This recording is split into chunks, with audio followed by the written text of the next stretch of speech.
Cloud being one of these characters coming out very recently. Big thank you to Square, big thank you to all those guys for making one of my dreams come true. So I think they're going through some button checks, so give them a little bit of a second here. Or they don't know if this is a button check, my friend. This looks like the real deal. This looks like they're going to win. This is the most aggressive button check ever, if that's the case. The most aggressive button check. Have you seen a button check this aggressive? But speaking of aggression, let's still go ahead and talk about what Mewtwo was doing at the very beginning and how that really showcases what Clouds love to look for. They're going to be looking for... Okay, that might have actually been a button check. That might have actually been a button check. I have no confirmation on whether it's a button check or not. I'm going to...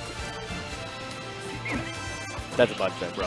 Yeah, that's a button check. Yeah, that's a button check. So sure. Okay. For a second, let's talk about these characters.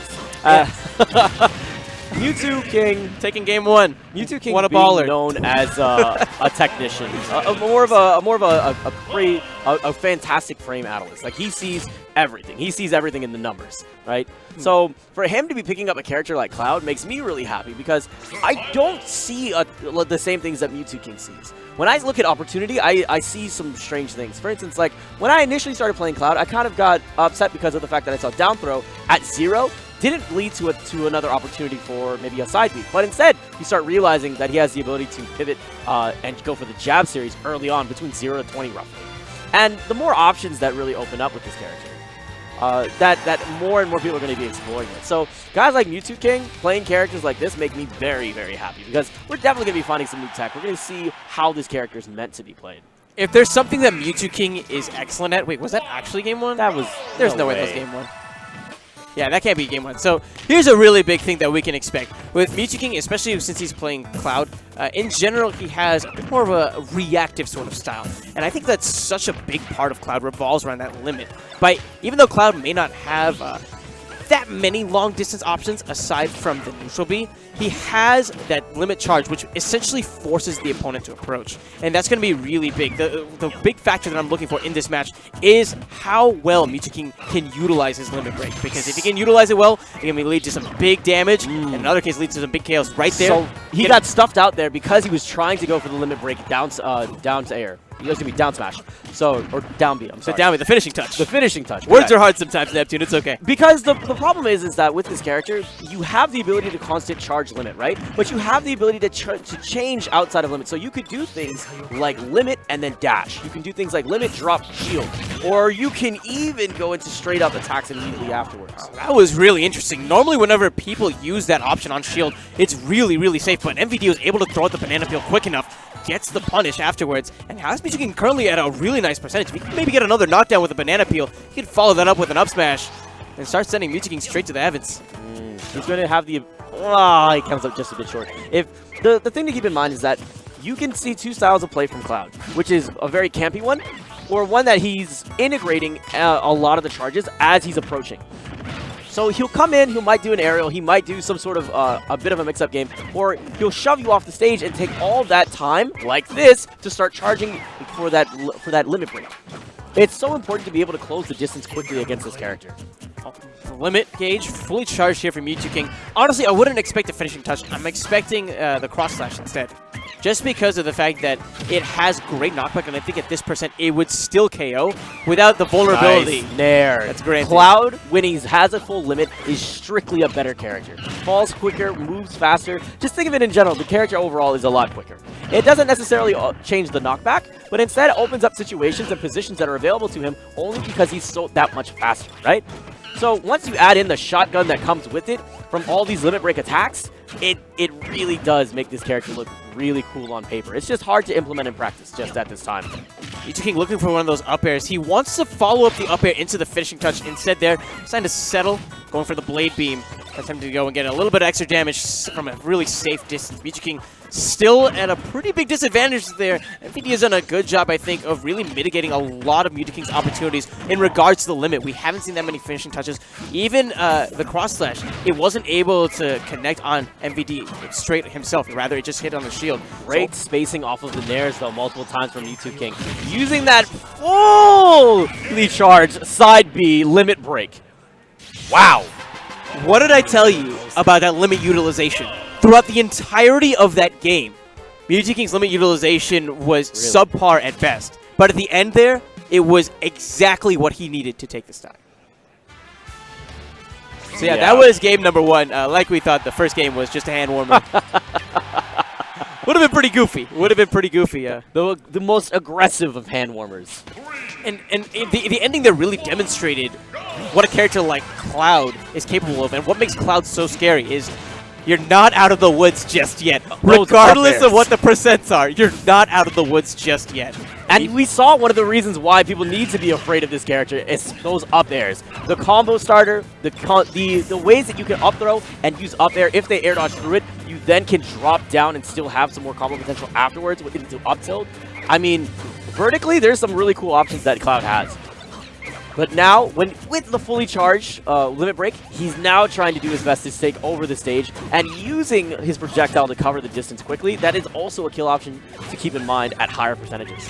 Ooh, MVD trying to go for the banana peel there. He still is able to scrape away with some damage from the jetpack, but had a bit of a difficulty landing and be able to avoid that down smash. A lot of Clouds love going for that option, especially when in the corner, because it's such a fast movement forward, and then it slingshots the opponent behind them, therefore kind of churning the tables from a stage control standpoint. MVD, however, still maintaining solid control. He was able to get that grab and force Mew2King off the stage, gets the knockdown, but Mew2King too far away, ends up falling off of the stage instead of letting MVD follow up with an up smash. He was holding down there, which is, I think he was trying to either down tilt to push out into him as he gets to pressing a button, but I think he get caught and then just fast fell immediately as a result.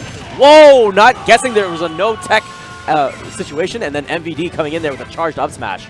That was sick. It's great usage of the banana peel there. He understood exactly what he needed to do whenever he had Mew2King in that corner. There wasn't that many options he had. The banana peel was just such a smart option. The fact that it collided was even better, and he's able to take the stock. Let's see what Mew2King's rebuttal is going to be. Limit gauge again, ready to be activated, but he ends up popping it a bit early, allowing MVD to make it back onto center unscathed. That was a bit, it was kind of a waste to see Mew2King with the side B.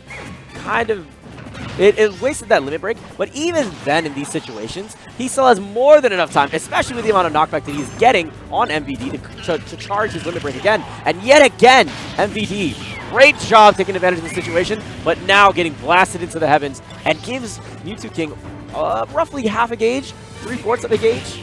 He's not terribly far away from a full one, and he's going to try to build percentage as he's doing it. You'll notice that each one of these stocks, he hasn't had to use up B to recover back onto the stage until that last one.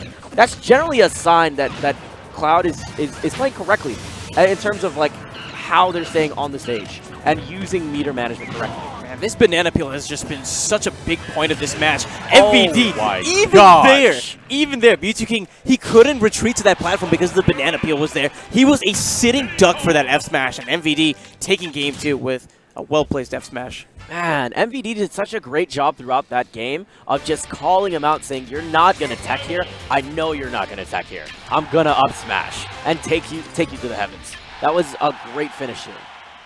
Just so on point. It was just perfect watching MVD utilize that banana peel, pin Mew2King in this corner, and consistently get follow-ups off of them.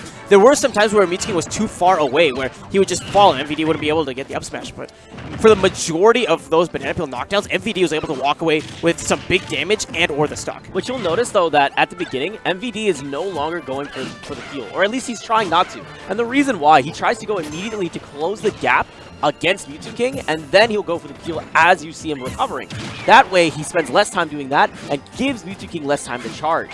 He realizes the threat that comes with it. Mewtwo King had been dominant that stock with multiple up airs and finishing him off with the down B. Just what a call out. Just honestly, can you expect a better call out than that? That was excellent to intercept MVD as he was falling down. Now MVD here, this is interesting because I believe this is the first time in this set where he's really been playing from quite the deficit, and Mewtwo King is certainly starting to nurse this lead. He's already lapped MVD from a percent standpoint. He tried it again. He went for it another time.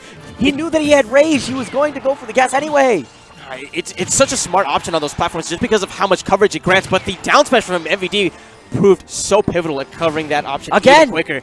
He's just contesting him every single time he's coming out here. He's not afraid to use this massive disjoint. You know, he may not be playing Donkey Kong anymore, but he's still such a monster with those dares when it comes to destroying Diddy Kong's recovery. We saw MVD trapped in that recovery. But before we talk about that last sequence, let's talk about what finished stock number 1. Look at this. The perfect call out. Waits for the air dodge. Gets that finishing touch. Mewtwo King right now on set point. But what led to that was that awesome dare. That's one of the cooler tools that I want to see more Cloud's using. When it comes to that dare, it stays out, it's nice and active, it contests it against the projectile, and then he spaced it correctly, it drops down on top of him. I want to see MVD coming in here and not give Mew2King a chance to get charging up early. Get that percentage lead, gain tempo, and continue to push. That was really interesting for Mewtwo King. He had that banana peel from MVD the whole time, and he actually threw it up at the last second to prevent MVD from coming in with another aerial. So, interesting play coming out here. Forward air, putting Mewtwo King a bit into the corner, and the forward throw is not going to be doing him any favors either. Ooh, what an answer. Limit broken up B. Grants him a bit of clemency, gives him a bit of percent as well, but he's still falling behind here, and MVD is continuing to put on a lot of percentage, getting a lot of these grabs. Oh, excellent down air. You see that moment there too. He was waiting to see if he was going to fastball, and then he was going to make him drop down into that up air. The up air is such a great move, purely because it's so wide, it's so thick, and it allows for combo opportunities afterwards. Excellent job dropping down with the down air, and spaced it correctly too. MVD though, I want to see this man come out here. He has the peel in play. Whoa. And now he's punishing him. Mew2King guessed that he was going to see MVD jump up and go in for fair. He tried to make the hard call out early, but now we're seeing Mew2King just keeping it simple, finish off the stock off the top, and now looking very primed and ready to go with this charge. That was just excellent from MVD. He loses the charge, though, as he loses that stock, too. Keep that in mind, folks. That's really big, too. Mew2King going to have to start back from square one here, and MVD putting on some great damage with these down tilts, continuing to pester, and that time switching it up with the down smash as well. It's such a tricky angle, but fortunately for Mew2King, he's at a pretty low percentage. Should be able to make it back. Back onto center, gets that limit charged. While eating up that damage, he was able to fill up that gauge a bit, but MVD, he's been relentless so far. But like we saw in that initial game, you're never out of the woods when you're playing against Cloud. So MVD, he may be having this lead, but he's not quite in Game 5 yet. Pop guns. Oh, this is a rough spot. Being above him at that percentage, I'm not going to lie, I would be a little bit scared. But, interesting. So smart from Mew2King. He's really utilizing some of the auto-cancel frames on that down air to come in and act out so quick after initially clipping. He gets the knockdown with the banana peel. This could be trouble for MVD. Another excellent read, and Mew2King, a phenomenal call-out to close out a phenomenal set. 2 times we saw in that set, Mew2King had hard call-outs on the air dodges that were coming out from MVD. And he waited for those moments, but the fact is that he put in the time over throughout the match. He was charged up, ready to go, and if he did not have that charge ready, he would not have been able to even do this type of a punish. And just, you could sense even the fear. That's the other thing that comes with playing against Cloud. You always have that built-in fear factor whenever you're playing a character like that, just because you know how devastating they could be if they land that single opening. Yeah. If they land that single opening in punish, and MVD, he didn't want to fall for that. He does that air dodge instinctually, maybe even emotionally, and he ends up collapsing under Mew2King. But still an excellent set.